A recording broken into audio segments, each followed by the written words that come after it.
was to genetically imprison the Christ matrix and render it distorted or incapable of being expressed physically, and therefore distortion at the normal level of our identity is really an imprisonment at the molecular DNA level.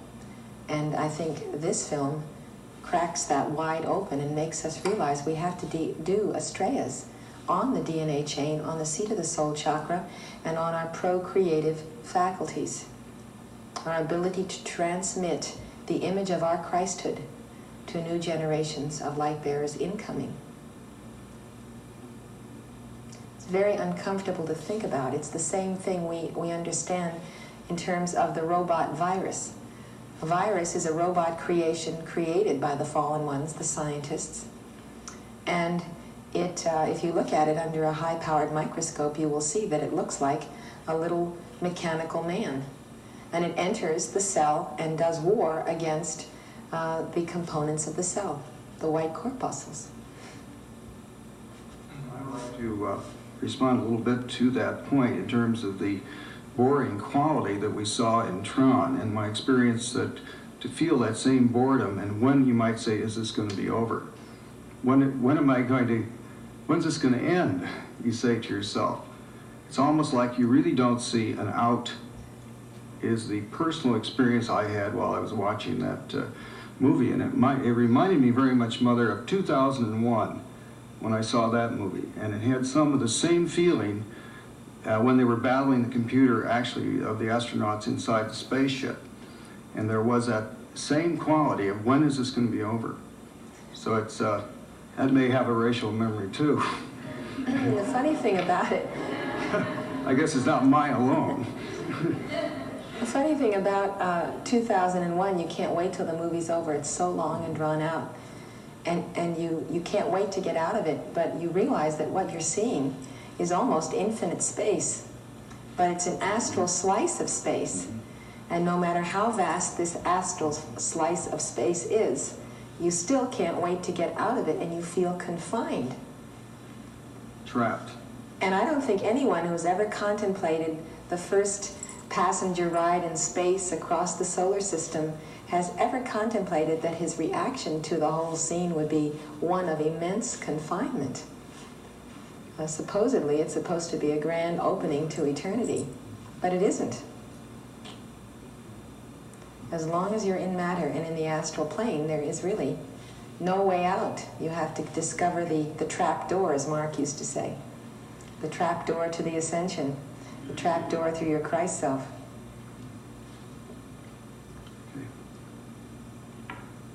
I'm actually more comfortable and less confined in my physical body than I am in these psychic trips of these movie producers. They're really psychic. That's the ultimate stamp on all these movies. They're psychic. Because they play upon the psyche and they work through the emotions. It's a definition of psychic. I would like to add just one more point about E.T., that I was so impressed with the absolutely incredible numbers of symbols that were received and messages received throughout that entire movie. And it was just very hard for one to be not identify and be pulled into the entire structure of that, and not come away with a very positive identification for the extraterrestrial evolution. And that man really was he's really the one that's mucking around down here. We are nowhere, and that group is everywhere. And yet, it did take the place, as Mother so well pointed out, of the Christ and the upward movement. You almost have to see that movie to really feel that grip and that warmth that you almost feel towards E.T. And of course, it is that almost a red glow, orange-red glow that comes out. And at one point, I thought I saw in the heart almost perhaps a subliminal of Mother Mary's Immaculate Heart. It's quite possible they put that in there somewhere. That may be my picture of it, but that's the way it struck me at one particular point. They had all kinds of other images, and it's interesting that Einstein was mentioned by the author as having been used to mold the face. And if you looked very closely at the boy that was Elliot, the face of Elliot, the side shots of Elliot, and the face of E.T., it was almost as if they really took the mask off of Elliot's face and they put it on E.T., the broadness of the forehead and everything. There's quite a bit of similarity. So you're forced to identify, you're just absolutely turned, pulled, twisted to identify with E.T. because you have to identify with Elliot. So E.T. is an automatic. Okay. You know, Ralph, one of the things that my mother told me, she said, when you're judging character and you look at people, don't judge by their faces, judge by their hands. You can tell everything about a person by their hands.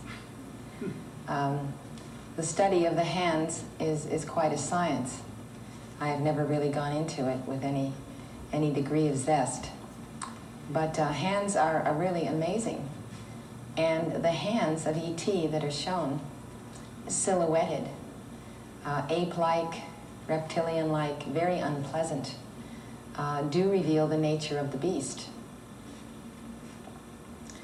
Now, I have seen in a modified version hands like that on a number of individuals in embodiment. And I can remember seeing hands like that and being very much turned off by the vibration of those hands and very much sensing a sinister element. And then I can remember correcting myself and saying, don't think such thoughts about such people, about these people.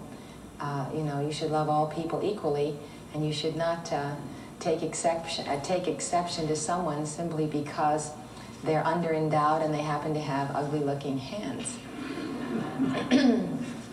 So I think that it is important to realize that most people who are extraterrestrials in embodiment have definite marks in the body, just as the Buddhas have marks and signs as well. And those marks are clear. They can be read. Our souls know what they are. God put a mark on Cain. He put the mark of Cain on him so we would all know the seed of the Cainites. We all know what it is at subconscious levels. And on the surface, we neutralize it. We refuse to accept it. We refuse to see it. We turn off our alarm system. And we don't want to look or hear or see. And that's unfortunate because we really do have a lot more Christ discrimination than we realize. I think that most people in this audience agree that Ronald Reagan, for instance, has, in many areas, betrayed the nation and betrayed his own platform. And I think the most amazing giveaway of what he is the soft-spoken, soothing voice that belies the fact that beneath it all is a very virulent force that moves through him in an anti-light measure. The betrayal of Taiwan, failure to challenge Israel and Begin, many, many situations, the failure to take up the abortion issue, when he gained many votes by it, all kinds of things. The betrayal of his own position on mending the economy. Very, very questionable in his behavior, his actions. His actions in no way fulfill his words. And yet there's that quiet, soothing voice, almost similar to Hal. Every time you hear him speak, it's intended to be disarming, and it's a false comfort. There is no comfort in his presence, for me. In any case, I speak for myself and not for all of you. But there's no comfort for me having Ronald Reagan in the White House,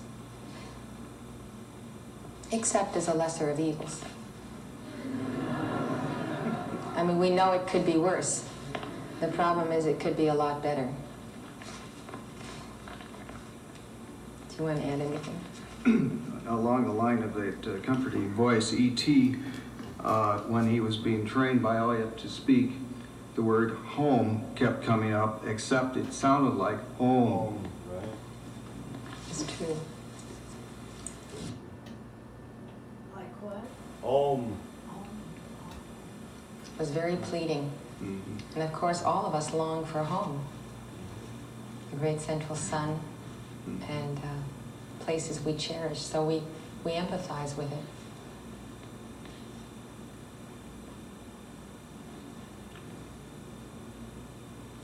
Well, it's an immense impact, and the light bearers are going to have to make a bigger impact. They've thrust us a challenge. Keepers of the flame, what do you say? You going to accept the challenge? Yes. Good. We've determined to do so also. Thank you, Ralph. Thank you for being a wonderful, wonderful audience. Thank you for being more than an audience, wonderful friends of light.